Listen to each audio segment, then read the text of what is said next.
Hello there, welcome to Bryan Lomax Movie Talk and my review of Psycho 4. Finally, continuing my series of Psycho reviews. Doing so because, as you may know, Cody Leach, my brother-in-arms, has been reviewing the Psycho movies. I reviewed the first three a while back. I have been meaning to get around to doing this one and the remake. And seeing Cody review those first three has really kind of spurred me on to do it. So we thought, you know what, let's do them at the same time. So once you're done checking out this review, do head on over to his channel if you haven't seen it already and check out his review for Psycho 4, The Beginning. Yes, that's right, it's called The Beginning, which means it is a prequel, but it is also a sequel, which is, yeah, it's quite a novelty, it must be said. Now, this is a made-for-TV movie directed by Mick Garris, famed director of Critters 2, one of my favourite franchises, the last film not counting. But yes, Mick Garris, director of Critters 2, here he is, directing Psycho 4. Yeah, a sequel to one of my other favourite horror movie franchises. So the guy's linked to both. There you go. He does a pretty good job, it must be said. Like I say, it's a made-for-TV movie, so it has a much lower budget. I think also maybe you have lower expectations because of that, but I think given the resources, given the fact it was made for TV, I think it's a cut above your average made-for-TV movie. We get the original Psycho writer back, not the novel, but the Joseph Stefano, who adapted the novel originally, who kind of, yeah, turned it into a screenplay. What he did with the original Psycho, and Hitchcock took this on board and ran with it, was he took the focus away from Norman Bates and he put it on Janet Leigh's character. So we don't even really get introduced to Norman Bates until kind of like second act of the film. To have him back as a writer is quite promising because of the work he did with that original movie.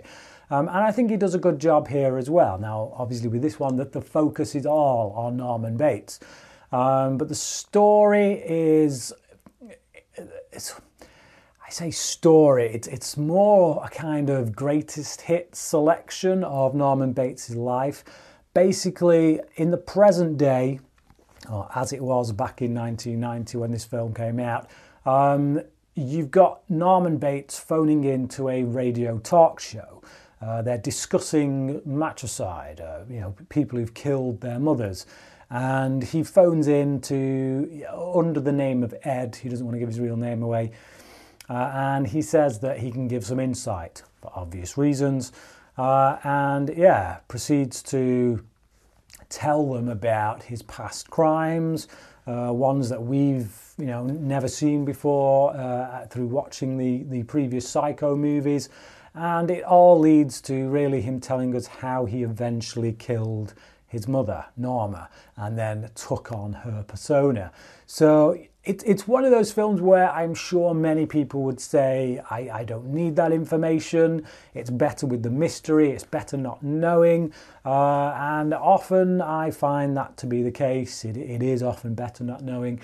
But I do like this film, and as someone who's a fan of Bates Motel, the TV series, I think this film is a pretty good kind of forerunner to that. There's a lot of stuff in this that they picked up on in Bates Motel, not least of which the element of when they tried to build this bypass that really sets Norma Bates off and gets her angry. And I feel like maybe they took that from this film for the series.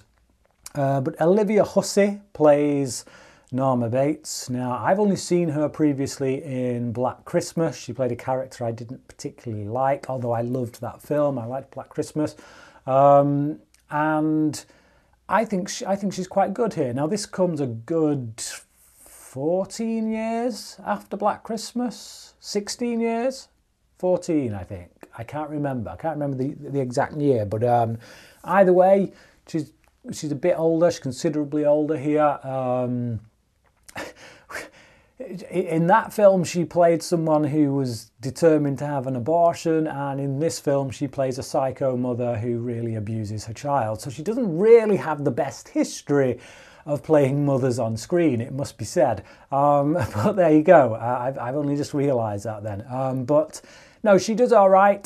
She's got a bit of an accent about her. I'm not exactly sure where Olivia Hussey originates from, but she clearly has an accent. And it kind of, yeah, it gives her that feeling of being from another world, I guess, which probably sounds weird, and I don't mean that as an insult to anyone who may share her accent, but I just think, yeah, because she's clearly like of a foreign land, she clearly isn't from around these parts, as you might say, it does kind of feed into that idea that there is something slightly off about her.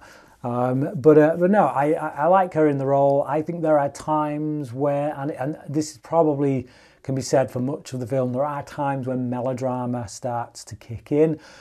But having said that, it does kind of suit the character, because she is a character who, and this goes for the TV series as well, this goes for Bates Motel, she's a character who can fly off the handle at any minute, or I can just throw you a weird curveball at any minute for no apparent reason. You know, there's a reason that Norman was as messed up as he is, and it all stems from his mother and the relationship they had together. There's some moments in this that get uncomfortably weird as well, when she clearly allows her son to do things that, quite frankly, her mother shouldn't allow them to do, but then chews him out and vilifies him and makes him feel like a dirty man when things start getting a bit too heated for him. That's about as close as I want to get to that subject. But yeah, it does play a lot on that aspect of the film, and just really just shows you how damaged their relationship, how damaged Norma is as a person, and as a result, that is why Norman is so messed up. And the film is really all about that. It plays on that theme, because ultimately the reason that Norman has rung into this radio show is that his wife, yes, he's married now. He married a nurse that treated him at the mental hospital. He's well, apparently, but he made sure that his wife agreed that they would never have kids, because he sees it as a biological kind of mistake, an imperative within his genes that basically would make him messed up. If he had a kid, the kid would be messed up, and he doesn't want to take that chance. But because his wife really wants a child, she's gone and had one anyway with him, without telling him that she's like come off the pill and things. And so now he feels he's got no choice but to kill her and stop this child coming into the world and becoming a monster like he is, or like he was. So yeah, that's really the theme of the film, is this idea, again, nature versus nurture. It's a common theme in movies and in TV shows. Are we made into the people that we are, or is it in our genetic makeup? Do we have no choice? So yeah, nature versus nurture is the overriding theme, and ultimately the film says that you can break away from your genetic code, that you can choose your own destiny, and that you can make your own path. We get some a moment of kind of cleansing from Norman Bates towards the end of the film, when he kind of allows himself to break free once and for all from his mother, and it's quite cathartic. I think it's nice to have him have that moment. It's nice to kind of get to the end of these movies and let him off the hook with that a little bit. So yeah, it gives the character a nice ending, a happy ending, dare we say. Whether people believe he deserves that or not is for them to decide. But again, if you want to go with the arguments that have been made in the film, or the cases that have been made in the film with regards to nature versus nurture, I think you could, if you've got forgiveness in your heart, then I think you could forgive Norman his sort of well, some of his past deeds, I guess. But I'll leave that one up to you. But no, I liked it. It's not a perfect film. It feels a lot like a stage play at times, because much of Norman Bates, the older Norman Bates, much of his scenes are literally him standing in the kitchen talking on the phone, or at times lying on the floor whilst talking at the phone. Again, that melodrama kind of creeps in when he kind of starts revisiting visions in his head, and we return back to him and he's a bit spaced out on the floor and whatever. Does get a little bit melodramatic. However, it's nice to have Anthony Perkins back once more as Norman Bates. I do like him. He is one of my favourite characters throughout horror movie history, horror/thriller movie history. He's just, yeah, he's, again, it's that idea that he is a man who is very corrupted, not necessarily by any fault of his own. He's mentally disturbed. And that makes you sympathise with him, despite some of the heinous things he's done. And Perkins plays into that really well. He does a very good job of eliciting that sympathy from you at the times when he needs to. Also very good to have the Bernard Herrmann score back. We got the music from the original Psycho back. I love it when movies stick with musical themes, when you have a recognisable theme for a franchise. You know, you think about the Halloween theme, you think about the Friday the 13th theme, you hum a few bars and you know precisely what franchise it is from. There are some that kind of don't do that. I'm currently reviewing the Final Destination movies, and I got to say, I have noticed that throughout those, the music it's really all over the place. There doesn't seem to be one specific theme that I tap into or is recognisable. If you put a bit of the Final Destination music onto me now, I probably wouldn't know it was from Final Destination, quite frankly. But yeah, Psycho, Bernard Herrmann's music, few bars, and boom, you know exactly where that music's from, and it's great. Henry Thomas does a pretty good job as the young Norman Bates as well. I've only seen him previously in E.T., the extraterrestrial, and I was always under the impression he never really had a career after E.T., but yeah, it was quite a surprise when I first saw him here. I'm not sure he's done a right lot since, to be honest. I know his career has, yeah. I don't know if that's through choice of his own or what, or whether he's just not being able to get the parts. But no, yeah, he was very good in E.T. and he's pretty good here as well. He's got some uncomfortable moments that he has to do, that he has to convey, all the while still making us sympathise with him and understand him without judging him too much, without judging him too harshly, I guess. And I think Thomas does a really good job of pulling that off. We get a doctor character in this, like a psychiatrist, who says he was the first on the scene for Norman Bates 30 years previously. So you can easily assume that this is the guy from the end of the first film, the original film, who's, you know, when they find out what's going on with Norman, he's the one giving all the spiel at the end about what split personality is and all that. But he doesn't have quite the same name. Now in this he's called Lee Richmond, and I think in the original he was John Richman or Richmond or something. Now I don't know if that's a rights issue. I don't know if he's a character from the book that they were able to get the rights to from the first film but not the rights to for the fourth film, or what. Whether that's why they changed the name or we're just supposed to gloss over that fact, but it's clearly meant to be the same character from what I can tell. So I don't know what the issue is there with regards to the name change, but there you go.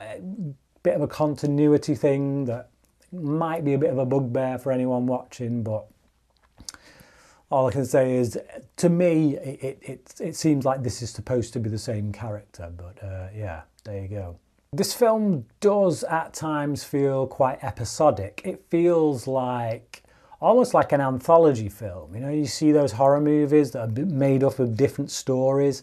Well, it kind of feels like an anthology film of Norman Bates' life. So he's revisiting different periods, and you could take each block kind of on its own terms as a separate kind of story in a way. It's like a series of short films that build a picture of his life. I also I quite enjoy the play with time and jumping backwards and forwards to different periods of his life. So it's not linear. We have a non-linear structure.